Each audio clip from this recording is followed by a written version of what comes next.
ஞான ஒளி YouTube channel நேயர்கள் அனைவருக்கும் வணக்கம்.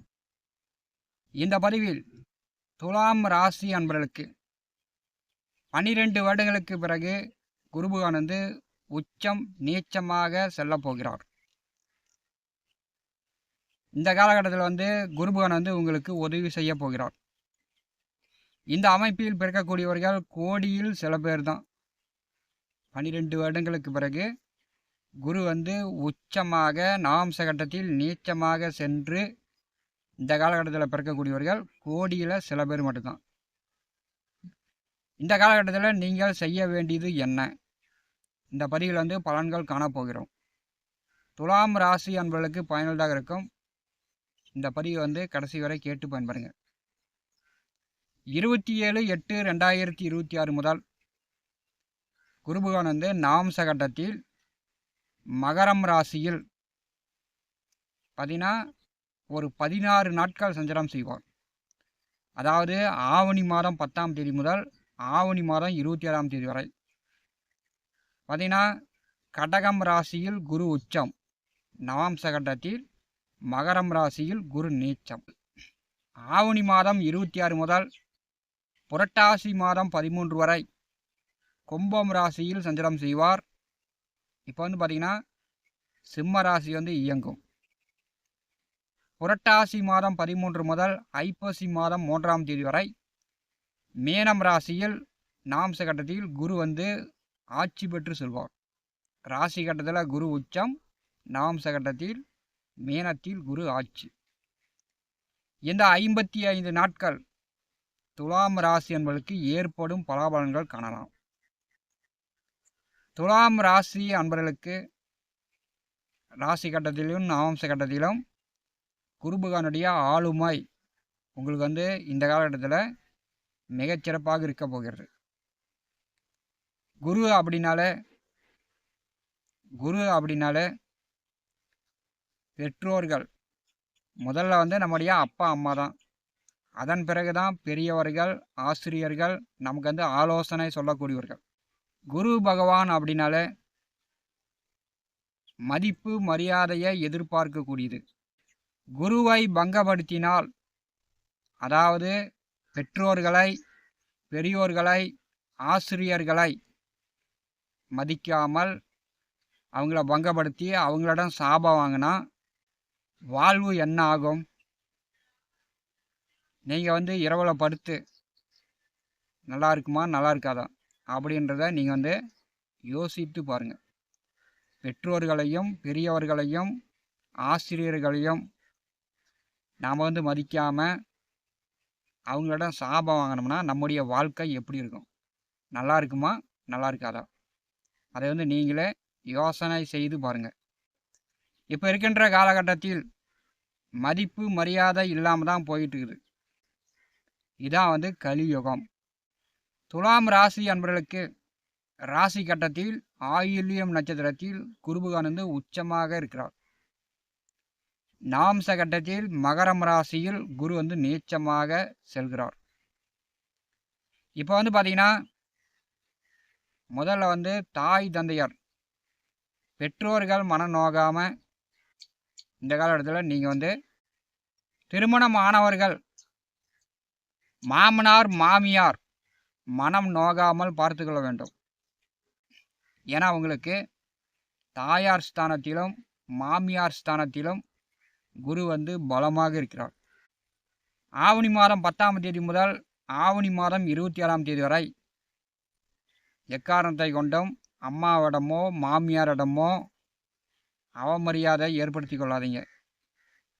அம்மாவிடமோ மாமியாரிடமோ நீங்கள் மரியாதை குறையாக நடந்து அவங்களிடம் சாபகம் வாங்கி விடாதீர்கள். துலாம் ராசி என்பதற்கு 4வது வீட்டிலே நவாம்ச கட்டத்தில் ஆவணி 10 முதல் 26 வரை குரு பகவான் நீச்சமாக செல்லும் போது இந்த காலகட்டத்தில் குரு பகவான் உங்களுக்கு உதவி செய்கிறார்.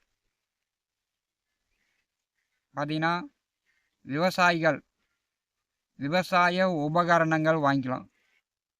டிராக்டர் வாங்கலாம், கலப்பை வாங்கலாம், போர்வெல் வண்டி வாங்கலாம். விவசாய உபகரணங்கள், உழவு ஓட்டுவதற்கான இயந்திரங்கள் வாங்கிக்கலாம்.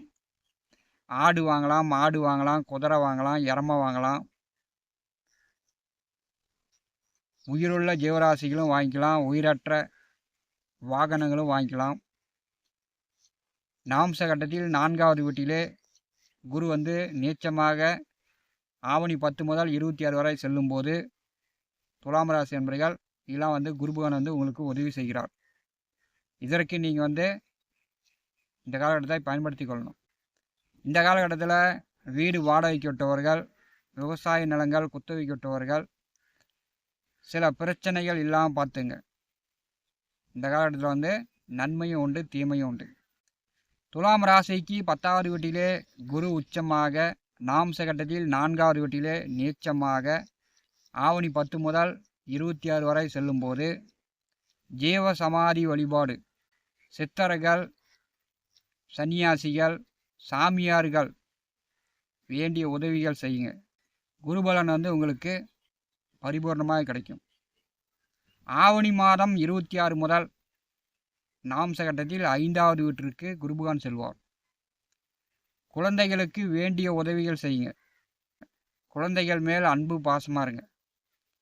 5வது வீட்டிலே நாம்ச கட்டத்தில் குருபகவான் செல்லும் போது பணம் பணம் பணம் பணம் என்று பணத்தை மட்டும் கணக்கு போட்டுட்டு இருக்காதீங்க. குழந்தை செல்வங்கள், உங்கள் பிள்ளைங்க மேலே பாசமாக இருங்க. பிள்ளைங்களுக்கு வேண்டியது வாங்கி கொடுங்க. நாம்ச கட்டத்தில் 5வது வீட்டிலே குருபகவான் செல்லும்போது பார்த்தீங்கன்னா இறந்த முன்னோர்கள் பெரியவர்களுடைய ஜீவ சமாதி வழிபாடு செய்யுங்க. குலதெய்வ வழிபாடு செய்யுங்க.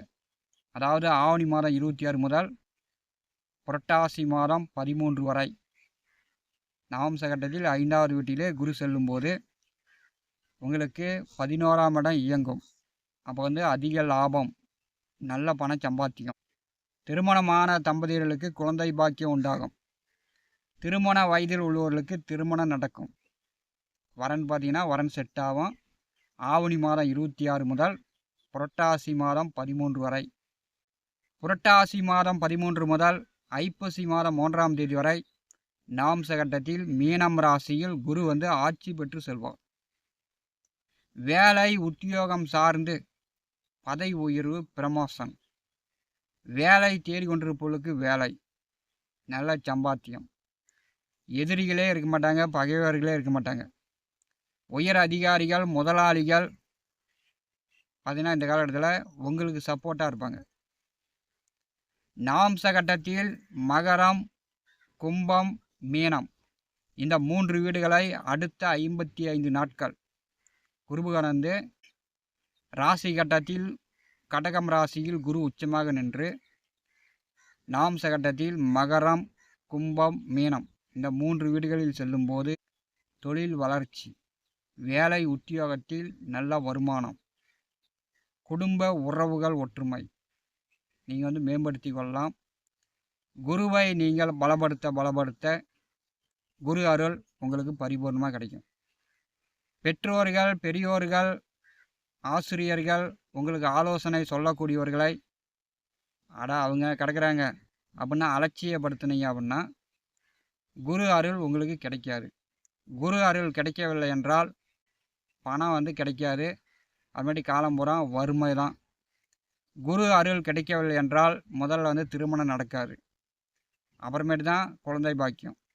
குரு அருள் கிடைக்கவில்லை என்றால் திருமணமும் நடக்காது, குழந்தை பாக்கியமும் இருக்காது. குரு அருள் கிடைக்கவில்லை என்றால் குழந்தைகளை வந்து நல்லபடியாக வளர்க்க முடியாது.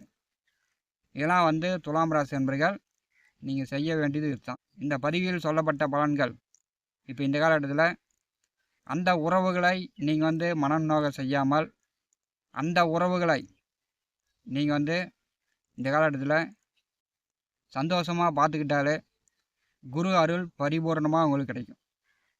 படித்து கொண்டிருப்பவர்கள் ஆசிரியர்கள் சொல் பேச்சு கேட்டு நடந்து கொள்ள வேண்டும்.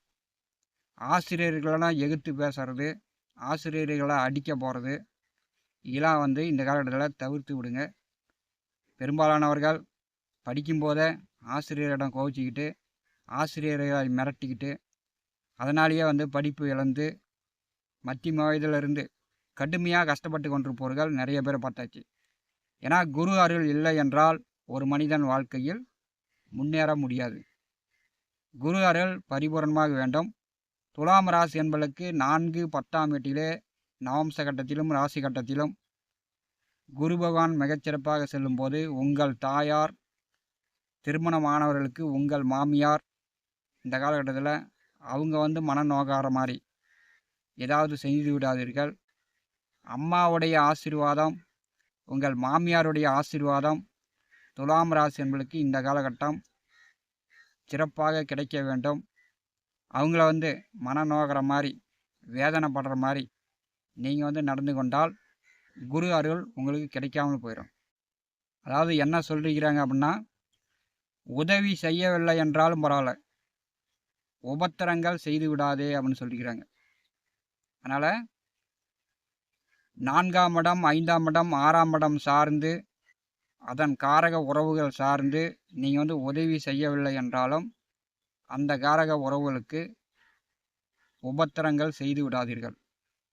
இதான் இந்த பதிவில் உங்களுக்கு சொல்லக்கூடிய அறிவுறுத்தல். ஞான ஒளி யூடியூப் சேனலை பார்த்து கொண்டிருக்கக்கூடிய அன்பர்கள், இதுவரை நம்முடைய சேனலை சப்ஸ்கிரைப் செய்யாத அன்பர்கள் மறக்காமல் சப்ஸ்கிரைப் செய்து கோடு இருக்கின்ற ஆல் பட்டன் அழுத்திங்க. தினந்தோறும் நம்முடைய சேனலில் ஜோதிட பலன்கள் பதிவிடப்படும். உடனுக்குடன் பார்த்து பயன்பெறுங்கள். நன்றி, வணக்கம்.